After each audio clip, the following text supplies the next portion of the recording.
नमस्कार और the deep dive में आपका स्वागत है। आज हमारे पास जो किताब है वो दिमाग को थोड़ा घुमा देती है। इसका नाम है द हैप्पीनेस एडवांटेज और इसे लिखा है शॉन एकर ने। और देखिए, किताब का जो सार है वो एक सवाल में छिपा है। क्या हम सफल होने के लिए मेहनत करते हैं ताकि हम खुश हो सकें, या फिर हम खुश रहते हैं इसीलिए हम सफल होते हैं? हम सब एक ही फॉर्मूले पर पले बड़े हैं, है ना? हाँ, बिल्कुल। कि खूब पढ़ाई करो, अच्छी नौकरी पाओ, सफल बनो, फिर तुम खुश रहोगे। जैसे जिंदगी की सारी खुशी जो है वो सफलता की फिनिश लाइन पे रखी हो। लेकिन ये किताब कहती है कि हम सब उल्टा सोच रहे हैं। हाँ, ये इस पूरे फॉर्मूले को सिर के बल खड़ा कर देती है। तो चलिए इसी उल्टी दुनिया की पड़ताल करते हैं। और ये कोई आपका ये हवाई बात नहीं है, इसका एक पूरा विज्ञान है। ये चर्चा आती है पॉजिटिव साइकोलॉजी की दुनिया से। Positive psychology? हाँ, मतलब मनोविज्ञान अब तक ज्यादातर इस पर ध्यान देता रहा है कि लोगों में क्या गड़बड़ है, उन्हें ठीक कैसे किया जाए या उन्हें औसत कैसे बनाया जाए। लेकिन पॉजिटिव साइकोलॉजी उन लोगों को स्टडी करती है जो मुश्किल से मुश्किल हालात में भी कमाल कर जाते हैं, जिन्हें ये क्या कहते हैं, हाँ, पॉजिटिव आउटलायर्स कहते हैं। ये उनसे सीखने की कोशिश है ताकि हम सब थोड़ा बेहतर हो सके। सुनने में तो ये बहुत अच्छा लगता है कि खुश रहो और सफल हो जाओ, लेकिन ये थोड़ा किताबी भी लगता है। क्या इसका कोई ठोस वैज्ञानिक आधार है? मतलब असल में हमारे दिमाग के स्तर पर होता क्या है जब हम खुश होते हैं? यहीं पर इस किताब का सबसे बड़ा आइडिया आता है, जिसे वो हैप्पीनेस एडवांटेज कहते हैं। Happiness advantage? हाँ, और ये कोई फील गुड फलसफा नहीं है, ये एक बायोलॉजिकल सच्चाई है। जब हम खुश या सकारात्मक महसूस करते हैं तो हमारे दिमाग में डोपामीन और सेरोटोनिन जैसे केमिकल्स रिलीज होते हैं। अच्छा। ये केमिकल्स हमें सिर्फ अच्छा महसूस नहीं कराते, बल्कि ये हमारे दिमाग के लर्निंग सेंटर्स को चालू कर देते हैं। और नतीजा, हमारा दिमाग ज्यादा क्रिएटिव हो जाता है, ज्यादा मोटिवेटेड महसूस करता है। समस्याओं को बेहतर ढंग से सुलझा पाता है। एग्जैक्टली। सरल भाषा में कहें तो खुश दिमाग ज्यादा स्मार्ट काम करता है। किताब में इसका एक बड़ा मजेदार एक्सपेरिमेंट बताया गया है। डॉक्टरों के एक ग्रुप को एक मुश्किल केस सॉल्व करने के लिए दिया गया, लेकिन उससे ठीक पहले आधे डॉक्टरों को बस एक लॉलीपॉप दी गई।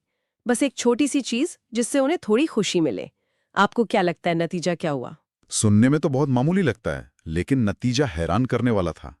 जिन डॉक्टरों को लॉलीपॉप मिली थी, उन्होंने दूसरे ग्रुप के मुकाबले 19% ज्यादा तेजी से और ज्यादा सही डायग्नोसिस किया। 19%? सिर्फ एक लॉलीपॉप से? हाँ, ये दिखाता है कि खुशी का एक छोटा सा बूस्ट भी हमारे दिमाग की काबिलियत को कितना बढ़ा सकता है। वाह! मतलब ये सिर्फ मूड अच्छा होने की बात नहीं है, ये असल में हमारे प्रदर्शन को बेहतर बनाता है। बिल्कुल, और ये हर जगह लागू होता है। किताब के मुताबिक खुश सेल्स पर्सन 37% ज्यादा बिक्री करते हैं। 37%? हाँ, खुश कर्मचारी ज्यादा प्रोडक्टिव होते हैं, ज्यादा तनख्वाह पाते हैं और अपनी कंपनियों के लिए भी बेहतर नतीजे लाते हैं। तो जब कोई कंपनी अपने कर्मचारियों की खुशी पर ध्यान देती है, तो वो कोई चैरिटी नहीं कर रही, वो अपनी बॉटम लाइन में इन्वेस्ट कर रही है। सही कहा। इसी से जुड़ी एक और थोड़ी अजीब सी बात है किताब में, लोसाडा लाइन। इसमें कहा गया है कि कामयाब टीमों में सकारात्मक और नकारात्मक बातों का अनुपात ठीक 2.9013 होना चाहिए। सच कहूं तो ये इतना सटीक नंबर क्यों है, ये थोड़ा अजीब नहीं लगता? हाँ, ये अजीब लगता है, और मैं बता दूं कि इस नंबर की वैज्ञानिकता पर बाद में सवाल भी उठाए गए हैं। अच्छा। लेकिन इसका जो मूल सिद्धांत है वो बहुत जरूरी है। वो ये कि सकारात्मकता सिर्फ अच्छी नहीं होती, उसका एक वजन होता है। आपको नकारात्मकता को संतुलित करने के लिए उससे कहीं ज्यादा सकारात्मकता की जरूरत होती है। क्यों? क्योंकि नकारात्मक अनुभवों का असर हमारे दिमाग पर ज्यादा गहरा और लंबे समय तक रहता है। तो उस अजीब से नंबर को भूल जाइए। सिद्धांत ये है कि एक आलोचना की भरपाई के लिए एक तारीफ काफी नहीं। आपको हर एक नेगेटिव बात को बैलेंस करने के लिए कम से कम 3 पॉजिटिव बातें चाहिए। मतलब अनुपात लगभग 3 से 1 का होना चाहिए। हाँ, ये तो ठीक है, लेकिन ये सब थोड़ा निष्क्रिय सा लगता है। जैसे हम बस इंतजार कर रहे हैं कि कोई हमें लॉलीपॉप दे या हमारे आसपास का माहौल खुशनुमा हो। क्या हम खुद को खुश रहने के लिए सक्रिय रूप से तैयार नहीं कर सकते? क्या दिमाग को ट्रेनिंग दी जा सकती है? बिल्कुल। और यहीं पर टेट्रिस इफेक्ट का कमाल का कॉन्सेप्ट आता है। ये बताता है कि हमारा दिमाग एक पैटर्न खोजने वाली मशीन की तरह है। हाँ, ये मैंने पढ़ा है और ये वाकई दिलचस्प है। अगर कोई कई दिनों तक रोज घंटों तक टेट्रिस गेम खेलता है तो उसे अपनी असल जिंदगी में भी हर जगह टेट्रिस के ब्लॉक दिखने लगते हैं। सही कहा। सुपरमार्केट में रखे डिब्बे, सड़क पर खड़ी गाड़ियां, सब कुछ उसे टेट्रिस के टुकड़ों जैसा लगने लगता है, जिसे वो अपने दिमाग में फिट करने की कोशिश करता है। मतलब हमारा दिमाग जिस पैटर्न को बार बार देखता है उसी का आदी हो जाता है। और सोचिए ये काम की दुनिया में कैसे लागू होता है। किताब में केपीएमजी के टैक्स ऑडिटर्स का उदाहरण है। उनका काम क्या है? गलतियां ढूंढना। एग्जैक्टली। दिन भर दूसरों के काम में गलतियां और समस्याएं ढूंढना। वे इसी काम के लिए प्रशिक्षित होते हैं। धीरे धीरे उनका दिमाग गलतियां खोजने में इतना माहिर हो जाता है कि वे ऑफिस के बाहर भी यही करने लगते हैं। अरे बाप रे! वे अपनी निजी जिंदगी में, अपने रिश्तों में, हर जगह सिर्फ खामियां और नकारात्मक चीजें ही खोजने लगते हैं। इसे नकारात्मक टेट्रिस इफेक्ट कहते हैं। ये तो थोड़ा डरावना है कि आपकी नौकरी आपके दिमाग को नेगेटिविटी के लिए रिवायर कर सकती है। तो फिर इसका तोड़ क्या है? हम एक पॉजिटिव टेट्रिस इफेक्ट कैसे बना सकते हैं? इसका तरीका बहुत आसान है लेकिन असरदार है। किताब में एक अभ्यास सुझाया गया है। हर रात सोने से पहले सिर्फ 2 मिनट निकालकर दिन की ऐसी 3 नई चीजें लिखें जिनके लिए आप आभारी हैं या जो अच्छी हुई। बस इतना ही? 3 अच्छी बातें लिखने से क्या होगा? शुरुआत में शायद कुछ ज्यादा महसूस ना हो, लेकिन जब आप इसे लगातार 21 दिनों तक करते हैं तो आप अपने दिमाग को एक नया पैटर्न सिखा रहे होते हैं। आप उसे दुनिया में समस्याओं को स्कैन करने के बजाय सकारात्मक चीजों को स्कैन करने के लिए प्रशिक्षित कर रहे हैं। धीरे धीरे आपका दिमाग डिफॉल्ट रूप से अवसरों, अच्छाइयों और समाधानों को देखने लगता है, ना कि सिर्फ समस्याओं को। लेकिन इसमें एक खतरा भी तो है। अगर कोई हर चीज में सिर्फ अच्छी बातें ही लिखने लगे तो क्या वो एक ऐसी दुनिया में नहीं जीने लगेगा जो असलियत से कोसों दूर है? कहीं ये खुद को धोखा देना तो नहीं है, जिसे आजकल लोग वो टॉक्सिक पॉजिटिविटी कहते हैं? ये एक बहुत बड़ा और जायज जोखिम है और श्रोत भी इस पर ध्यान दिलाता है। अच्छा। बारबरा एरनरिच जैसे आलोचक इसी अंधे आशावाद के खिलाफ चेतावनी देते हैं। इसीलिए ये अभ्यास समस्याओं को नजरअंदाज करने के लिए नहीं है, ये असल में दिमाग को संतुलित करने के लिए है। ज्यादातर लोगों का दिमाग विकास के क्रम में डिफॉल्ट रूप से नकारात्मकता और खतरों पर ध्यान देता है। इसे नेगेटिविटी बायस कहते हैं। हाँ, सही है। यह अभ्यास उसे बराबर लाने की एक कोशिश है, ताकि आप समाधान भी उतनी ही आसानी से देख सकें जितनी आसानी से समस्याएं देखते हैं। अच्छा, तो अब तक हमने ये समझा कि खुश रहने से हमारा दिमाग बेहतर काम करता है और हम अपने दिमाग को सकारात्मक चीजें खोजने के लिए ट्रेन भी कर सकते हैं। पर ये सब रोजमर्रा की जिंदगी में कैसे उतारें? किताब में कुछ व्यवहारिक तरीके भी तो बताए गए हैं, है ना? हाँ, और यही इस किताब की खासियत है। ये सिर्फ थ्योरी नहीं देती, बल्कि ठोस रणनीतियां भी बताती है। पहला सिद्धांत है फॉलिंग अप, यानी गिरकर ऊपर उठना। मतलब असफलता से सीखना। उससे भी एक कदम आगे। ज्यादातर लोग मानते हैं कि किसी बड़े झटके या असफलता के बाद हम या तो वहीं रह जाते हैं या और नीचे गिर जाते हैं। लेकिन एक तीसरा रास्ता भी है, उस अनुभव का इस्तेमाल पहले से ज्यादा मजबूत, समझदार और बेहतर बनने के लिए करना। अच्छा, इसी को मनोवैज्ञानिक पोस्ट ट्रॉमेटिक ग्रोथ कहते हैं। Post traumatic growth? हाँ, ये मानसिकता का खेल है। क्या आप एक असफलता को अपनी कहानी का अंत मानते हैं या उसे अपनी वापसी की कहानी का पहला अध्याय बनाते हैं? किताब में एक और बड़ा दिलचस्प सिद्धांत है जिसका नाम मुझे बहुत पसंद आया, ज़ोरो सर्कल। इसकी कहानी क्या है? ये ज़ोरो की मशहूर कहानी से आता है। जब ज़ोरो छोटा था और तलवारबाजी सीख रहा था तो उसका गुरु उसे एक बड़ी लड़ाई के लिए तैयार नहीं कर रहा था। उसने जमीन पर एक छोटा सा घेरा बनाया और ज़ोरो से कहा, ये घेरा तुम्हारी दुनिया है। जब तक तुम इसके अंदर हर चीज पर महारत हासिल नहीं कर लेते, तब तक इससे बाहर कुछ भी तुम्हारे लिए मायने नहीं रखता। तो इसका हमारी जिंदगी से क्या लेना देना है? जब हम किसी बड़ी चुनौती या काम के बोझ से घबरा जाते हैं, अभिभूत महसूस करते हैं, हाँ, होता है ऐसा, तो हमारा दिमाग पैरालाइज हो जाता है। ज़ोरो सर्कल का सिद्धांत कहता है कि उस वक्त पूरी समस्या के बारे में सोचना बंद कर दें। बस एक छोटी प्रबंधनीय चीज चुनें जिस पर आपका पूरा नियंत्रण हो और उसे पूरा करें। जैसे कि मान लीजिए आपके इनबॉक्स में 500 अनपढ़ ईमेल हैं। हाँ, ये तो रोज की कहानी है। तो घबराने के बजाय अपना ज़ोरो सर्कल बनाइए।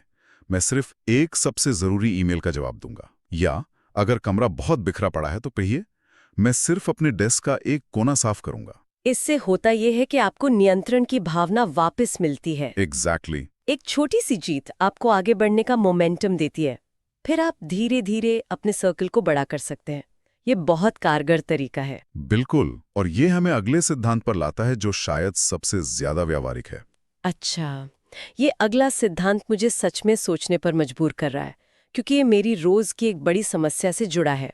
विल पावर, यानी इच्छा शक्ति। किताब में 20 सेकंड का नियम है और ये कहता है कि हमें विल पावर पर भरोसा करना ही नहीं चाहिए। सही कहा। हम सब सोचते हैं कि आदतें बदलने के लिए हमें बस और ज्यादा विल पावर की जरूरत है, लेकिन रिसर्च बताती है कि विल पावर एक बैटरी की तरह है, जो दिन भर में खत्म हो जाती है। हाँ। 20 सेकंड का नियम कहता है कि किसी आदत को शुरू करने में जो शुरुआती ऊर्जा या मेहनत लगती है उसे एक्टिवेशन एनर्जी कहते हैं। अगर आप किसी अच्छी आदत के लिए इस एनर्जी को थोड़ा सा कम कर दें तो आपके उसे करने की संभावना बहुत बढ़ जाती है। लेखक ने अपना गिटार वाला उदाहरण दिया है ना? हाँ, बहुत शानदार उदाहरण है। शॉन एकर गिटार बजाना सीखना चाहते थे, लेकिन उनका गिटार अलमारी में रखा रहता था। उसे निकालने, केस से बाहर रखने में सिर्फ 20 सेकंड लगते थे, लेकिन ये 20 सेकंड की छोटी सी रुकावट ही उन्हें रोज रोकने के लिए काफी थी। अच्छा, तो उन्होंने क्या किया?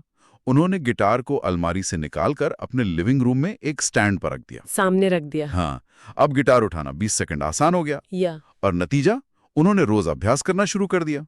देखो, बिल्कुल मेरे जैसा है। मैंने भी एक योग मैट खरीदी थी जो अब तक अलमारी में ही पड़ी है। शायद मुझे उसे टीवी के ठीक सामने बिछा देना चाहिए।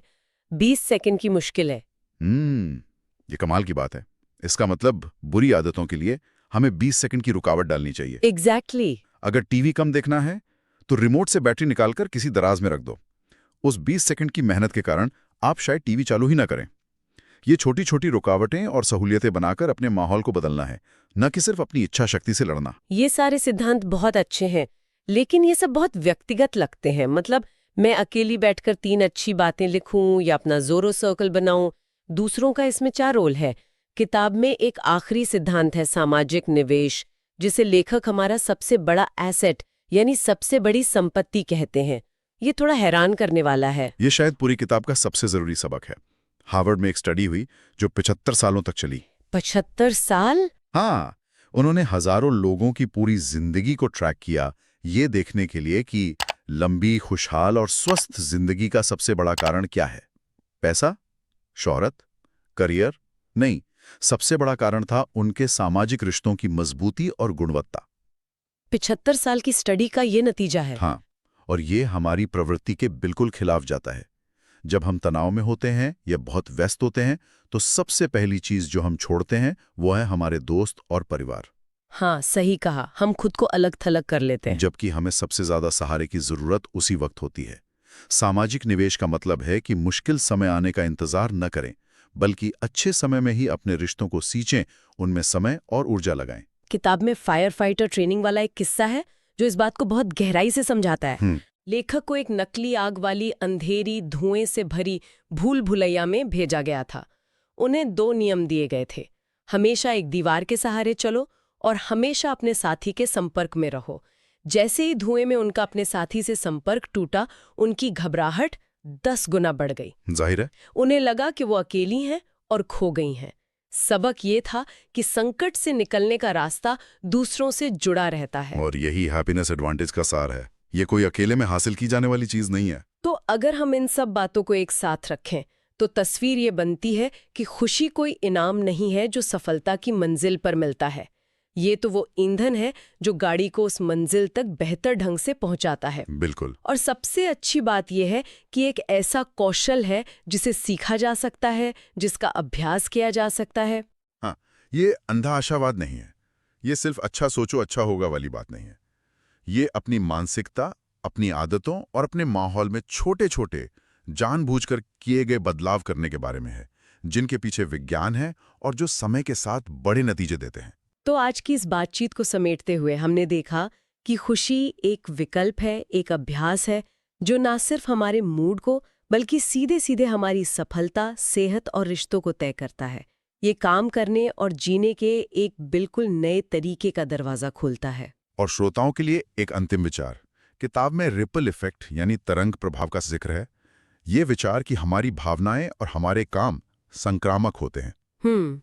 शोध बताते हैं कि हमारे एक काम का असर हमसे 3 डिग्री दूर तक के लोगों पर पड़ सकता है, यानी हमारे दोस्तों, के दोस्तों पर। अच्छा। तो सोचने वाली बात यह है, यदि किसी की एक सच्ची मुस्कान या एक सकारात्मक टिप्पणी दूसरों में एक चेन रिएक्शन शुरू कर सकती है, तो आज ऐसा कौन सा छोटा सकारात्मक कार्य शुरू किया जा सकता है जिसका असर न केवल अपनी सफलता पर बल्कि शायद अपने नेटवर्क में दर्जनों अन्य लोगों की भलाई पर भी पड़े। अगर यह वीडियो आपके दिल को थोड़ा सा भी छू गया हो, तो कमेंट में अपनी भावना जरूर लिखिए। आपकी एक लाइन हमें और बेहतर करने की ताकत देती है। ऐसी ही दिल को छू जाने वाली वीडियो के लिए हमारे चैनल को सब्सक्राइब करें और कभी कोई वीडियो मिस ना हो, इसलिए बेल आइकन जरूर दबाएं।